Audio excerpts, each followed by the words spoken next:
Students, now in second chapter, that is evolution of transport, we'll move ahead and we'll learn about the modern means of transport. Modern means of transport. Now, looking at today's scenario, there is gradual advancement in means of transport, right? We can say we have come across a long way from ancient times. Now we can travel to distant places in few hours. Wherever we want to go, we can travel. So these are the four modern means of transport we can travel nowadays, and these are roadways, railways, waterways and airways. So now wherever you want to go, like wherever you want to travel, so with the help of these transport you can go anywhere, any part of the world, right? Roadways. Roads are the most popular means of transport. You know why, children? Because it helps in transporting people, animals, and goods to different parts of the country.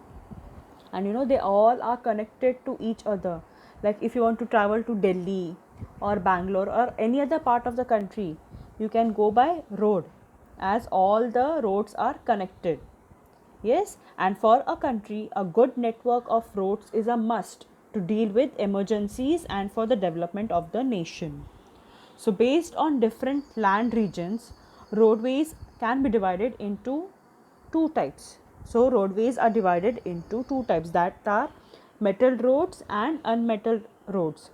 Now, we'll look like each one will discuss in details. Metalled roads. These roads are Pakka roads, okay, and they are found in large cities. You must have seen these type of roads, right?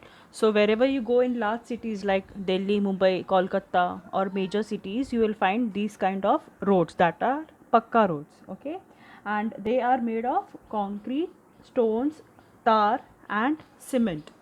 And these type of roads do not get damaged easily. Like for many years, they don't get damaged easily. Next,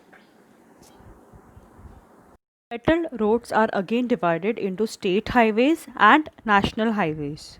So, what do you mean by state highways? State highways are constructed and maintained by state governments. Fine. Now, for example, in Maharashtra, which is a state, correct? And so, the highways in Maharashtra, they are constructed and maintained by the state government. Will Delhi government come and construct roads, highways over here? No. Only Mumbai government, that is state government, they can construct and maintain the state highways. And they connect state capitals with district headquarters and important cities as well. Fine, state highways connect state capital with district headquarters and important cities. Next, national highways. National highways are constructed and maintained by the central government. If you want to travel between like Mumbai to Delhi or Mumbai to Bangalore or any other place, Mumbai to Gujarat, you will find many highways in between. So, those highways are constructed and maintained by national government, okay, and they connect big cities, small cities, major towns, railway junctions and ports. Now you must have observed they are known by numbers. Now for example, nh means national highway. NH1 connects Delhi to Punjab. Fine. Now next we move on to unmetalled roads. Unmetalled roads.